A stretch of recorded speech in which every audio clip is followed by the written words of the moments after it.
即係新鮮嘅意思係 live 啊，成條魚仲喺度喐下喐下喐下，跟住佢即刻拎上嚟，跟住一嘢劈咗佢 chop 咁樣。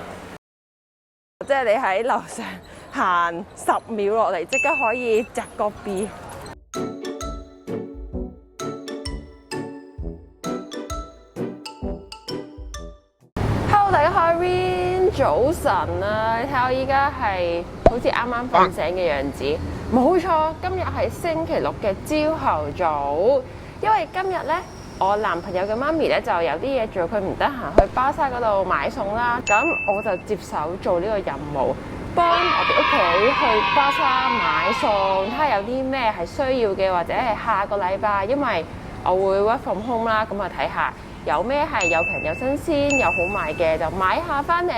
咁平時咧我係好少去巴沙，甚至係濕巴沙嘅，所以今次咧就帶大家同小 Irene 一齊去巴沙買餸，順便同大家分享一下喺香港街市或者新加坡嘅巴沙有啲咩唔一樣啦，要快啲走，依家再唔去嘅話可能會賣晒。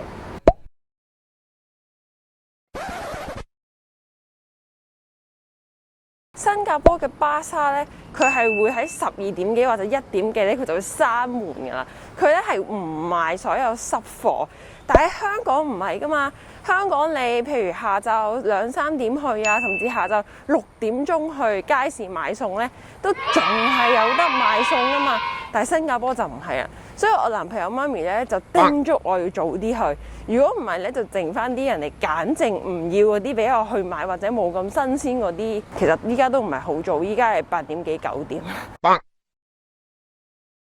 嚟到巴沙啦，哇！非常之曬，突然間變得，同埋我依家係超肚餓咯。不過一陣間買完嘢，睇下坐唔坐低飲杯咖啡。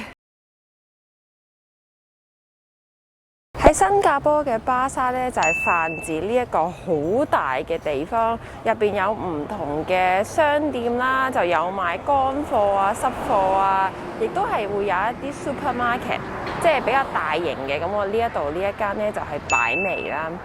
咁除咗呢一啲之外咧，就仲會有一個濕巴沙。咁個濕巴沙就係一個 centralized 嘅地方，會俾你可以去買嗰啲魚啊、肉啊。仲有其他菜啊、香料啊等等等等。喺香港嘅街市咧，通常就係一棟棟噶嘛，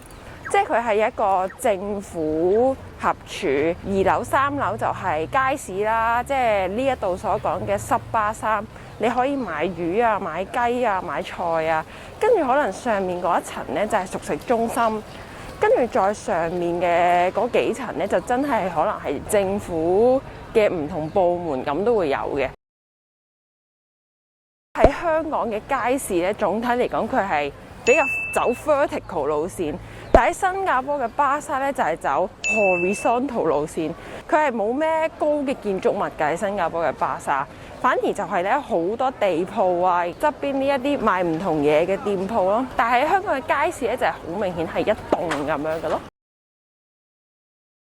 新加坡嘅巴沙通常咧都會有 kopitiam 喺呢度嘅，所以我見好多譬如 auntie uncle 佢哋咧一路要買餸嘅時候，可能就會坐低飲翻杯嘢，食個靚早餐，跟住先繼續佢哋今日嘅買餸啦。咁呢個我覺得係好得意嘅。喺香港咧我就唔係好覺會咁樣咯，即係你買餸就買餸，買完餸你就翻屋企，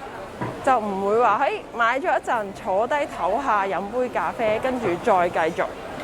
所以喺呢度嘅巴沙咧都係超級熱鬧，即係你見到有啲人可能甚至佢唔係嚟買餸嘅，佢係嚟食早餐嘅啫，因為呢度有 kopitiam 啊嘛，所以就覺得哇，後面其實係今日星期六嘅朝頭早簡直係 full house 喺呢度。喺香港嘅話，通常我覺得大家咧可能係食完早餐，跟住你就去買餸啦，又或者係買完餸將啲餸咧拎翻屋企，就放低啲餸之後再睇下食唔食咩，可能去茶記食個早餐，咁所以係非常之唔一樣嘅。新加坡嘅巴沙咧，其實都係有住人嘅。我咁樣講好似好奇怪，我嘅意思係通常咧啲鋪頭就會喺 ground floor 啦，跟住咧啲鋪頭上面嘅2樓3樓其實佢係普通嘅 HDB 嚟嘅。哇，咁真係好方便呵！即係你喺樓上行10秒落嚟，即刻可以摘個 B。所以同香港我覺得係超級唔一樣咯。因為喺香港嘅街市咧，我係冇想像到咧有邊幾個街市樓上有人住嘅咯，應該係冇啦，係咪？如果香港嘅觀眾知道街市樓上有人住，可以 comment 話俾我聽。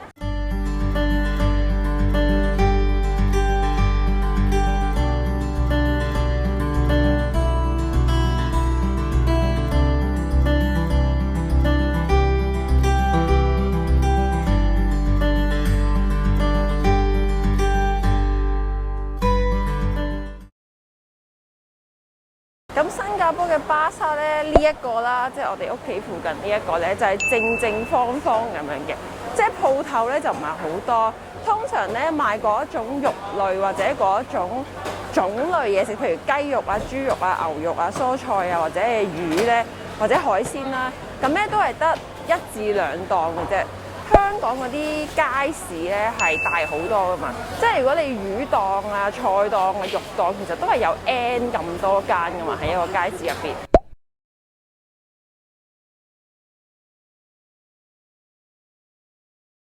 咁新加坡嘅巴剎咧好乾淨啦，非常之嘅整潔啊，喺呢度。係完全唔會有話咩成個地下都係水嘅情況啦。我覺得香港嘅街市咧，某程度尤其是特別熱鬧嗰一啲啊，特別多檔嗰一啲咧，我覺得個地下咧係會污糟少少嘅，即係有時候可能好多水啊，或者有啲菜頭菜尾啊咁樣啦。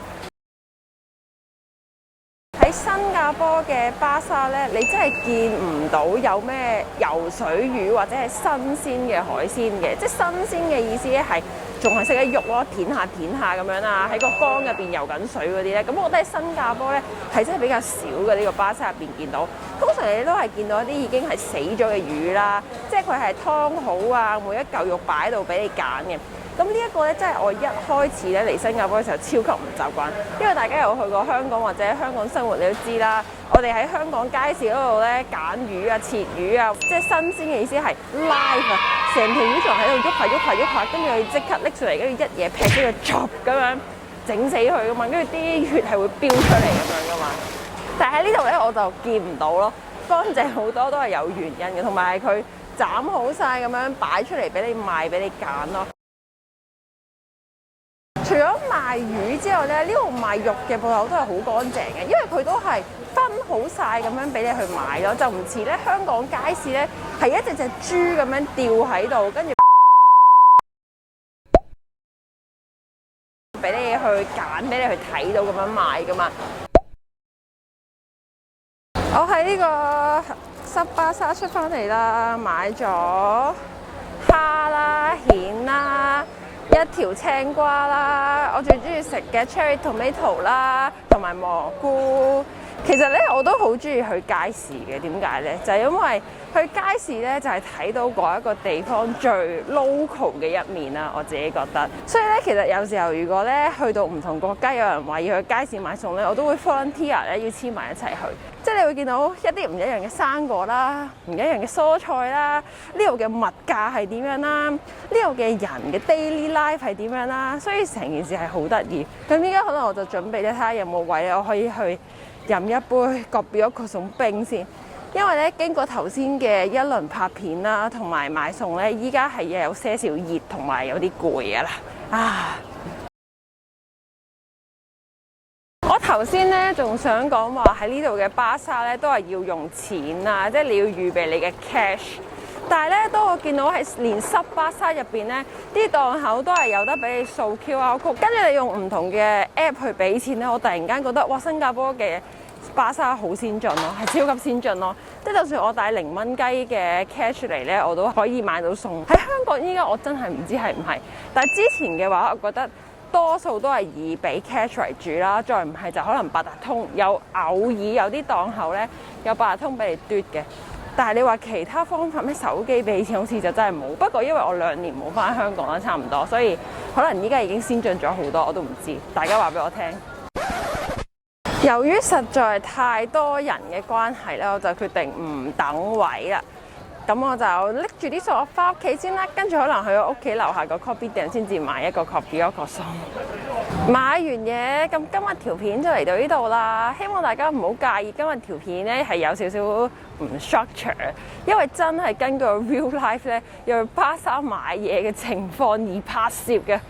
所以希望你睇得開心 enjoy， 同埋可以了解多啲香港嘅街市同新加坡嘅巴沙唔一樣嘅地方。咁我哋翻屋企啦，我哋下一條片再見，拜拜。